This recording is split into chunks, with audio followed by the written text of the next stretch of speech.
Muchas bendiciones, familia. Gracias por estar viendo este video. Hoy quiero compartirles algo que el Señor me había mostrado en una visión cuando estaba orando. En ese tiempo en que estaba en conflicto Irán, Israel y todo lo que estaba pasando, le pregunté al Señor, Señor, ¿qué sigue? ¿Qué hay en este tema de la guerra? Y ahí he visto en una visión como una tela que estaba flameando y no entendía. Y luego como que se fue alejando más y ahí pude ver el panorama. Se trataba de la capa de un jinete que estaba montando un caballo blanco. Ese jinete tenía una corona y él no estaba solo, tenía una tropa y estaban yéndose. Yo veía como el polvo se levantaba y estaba yendo con todo y era del lado, o sea, eran malos, sí. Y el Señor me dice que ese es el príncipe de Persia y que él es un instrumento del Señor para poder mostrar su gloria y su poder. Así como lo hizo con Faraón, así también lo hace con él. Y surgirá de allí el anticristo. El anticristo que va a venir para engañar al pueblo de Israel. Y quiero leerles Apocalipsis 6, 1 y 2, referente a esta visión que me encontré más detalles, o sea, cómo coinciden esos detalles que el Señor me mostró en la visión. Dice así: mientras miraba, dice Juan, el Cordero rompió el primero de los 7 sellos, y el Cordero hace referencia a Jesús. Entonces oí que uno de los seres vivientes decía con voz de trueno: ven. Levanté la vista, dice Juan, y vi que había un caballo blanco, y su jinete llevaba un arco y se colocó una corona sobre la cabeza. Salió cabalgando para ganar muchas batallas y obtener la victoria. Y ahí está el plan soberano de Dios, haciendo referencia a lo que va a suceder o ya empieza a suceder con el tema de la guerra y los conflictos contra Israel. Irán, un pueblo enemigo, pero más que enemigo también es algo profético. No es algo geopolítico, sino más bien es una lucha, una guerra espiritual, y es algo profético que tiene que pasar. Yeshua rompió el primero de los 7 sellos y ahí Juan vio al jinete que montaba el caballo blanco. Y ese jinete no es Jesús, no hace referencia a Jesús, porque este dice que llevaba un arco y se colocó una corona. Y si vemos más adelante en Apocalipsis, Jesús tiene muchas coronas. Otro detalle dice: salió cabalgando para ganar muchas batallas y obtener la victoria. Y esto hace referencia a que aún no ha tenido la victoria. Jesús, sin embargo, ya es el victorioso. Al morir en esa cruz, al resucitar el tercer día, Él obtuvo la victoria y dijo: se me es dada toda autoridad en los cielos y en la tierra. Así que este pasaje no hace referencia a Jesús, sino al anticristo, el que viene y el que pronto se va a presentar. Dios nunca va a dejar a su pueblo, pero dice el Señor que el anticristo es un instrumento de Él para mostrar su gloria y su poder, así como lo hizo con Faraón. Y quiero leerles Daniel 9:27, que dice que el gobernante firmará un tratado con el pueblo por un periodo de un conjunto de 7. Esto significa que el anticristo, el que va a venir a traer una aparente paz, porque paz no va a haber, sino hasta que venga Jesucristo a establecerse en su reino milenial, va a haber una aparente paz.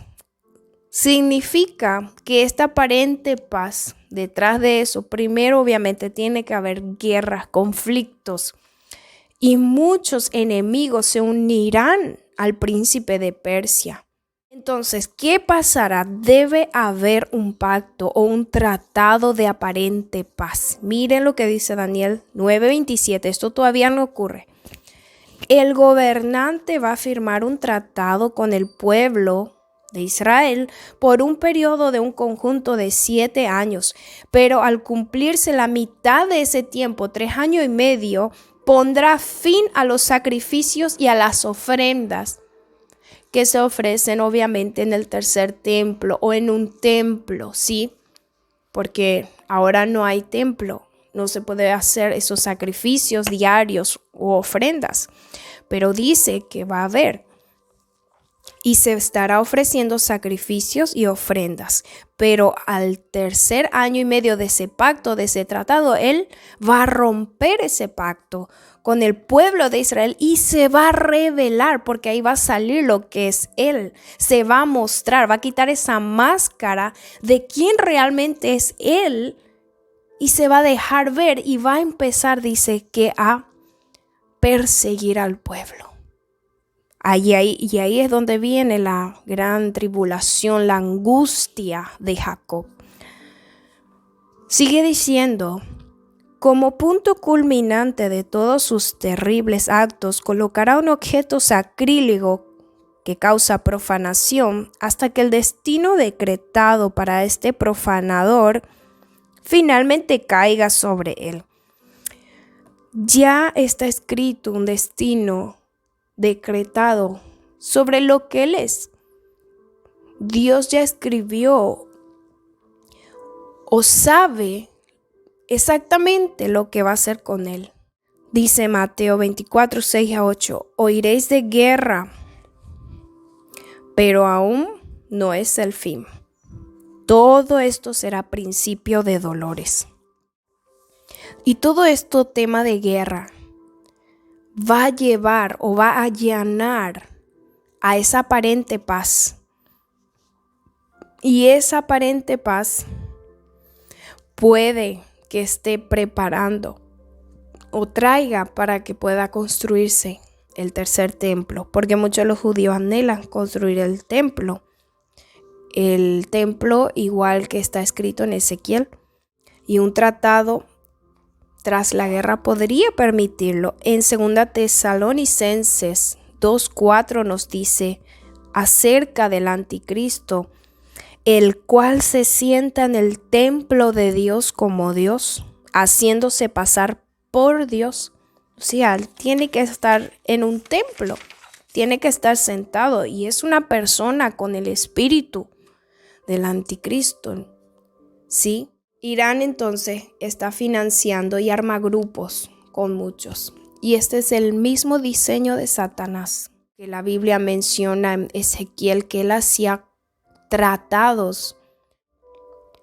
Y lo mismo es que actúa ahora el pueblo de Irán, porque financia y arma grupos como Hezbollah del Líbano, como Hamas de Gaza y los hutíes de Yemen, pero luego también habrá otras naciones que entrarán en acuerdos para poder rebelarse contra el pueblo de Dios, contra Israel. Israel lucha por sobrevivir, pero el mundo lo llaman opresor. Aquí la cuestión es que Dios va a pelear por Israel, pero primero Israel será pisoteada.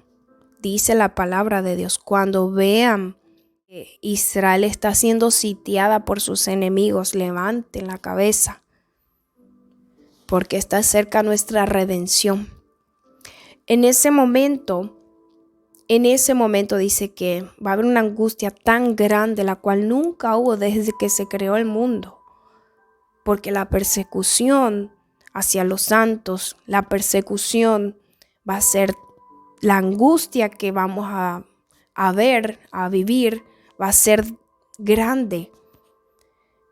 Pero allí es donde dice que el Señor va a venir y con su resplandor va a aparecer Él y con su resplandor lo va a destruir. con su resplandor lo va a poder derrotar. No es más Israel con sus propias fuerzas, ni con su propia inteligencia, ni con sus armas, sino que Dios mismo va a venir a derrotarlo. Entonces el hombre de anarquía será dado a conocer, pero el Señor Jesús lo matará con el soplo de su boca y lo destruirá con el esplendor de su venida. Ese hombre vendrá a ser la obra de Satanás con poder, señales y milagros falsos. Se valdrá de toda clase de mentiras malignas para engañar a los que van rumbo a la destrucción, porque se niegan a amar y aceptar la verdad que los salvaría. Sí, Romanos 9:16, por lo tanto es Dios quien decide tener misericordia, no depende de nuestro deseo ni de nuestro esfuerzo, pues las Escrituras cuentan que Dios le dijo al faraón: te he designado con el propósito específico de exhibir mi poder en ti y dar a conocer mi fama por toda la tierra. Así que, como ven, Dios decide tener misericordia de algunos y también decide endurecer el corazón de otros para que se nieguen a escuchar. Bien, esa es en la soberanía de Dios que el Señor me dijo en esa visión entonces, que el príncipe de Persia, de donde va a salir el anticristo, él es un instrumento de Dios para poder mostrar su gloria y su poder al mundo entero. Entonces, ¿qué debemos nosotros hacer al respecto? Pues la iglesia, la novia debe estar lista, la novia debe estar conectada con el Señor. Busquemos la presencia de Dios para que el discernimiento sea bien afilado y podamos entender estas cosas. Entonces, mis hermanos, esta palabra o esta visión es la que quería compartirles. Son muy bienvenidos a compartir también si es que han recibido algo de parte del Señor y así poder confirmar lo que Él está hablando para este tiempo. Entonces no es tiempo de tener miedo, sino es de estar listos en el Señor. Aferrémonos a Él, aquel que nos ama con un amor eterno. Que Dios le bendiga, mi hermano.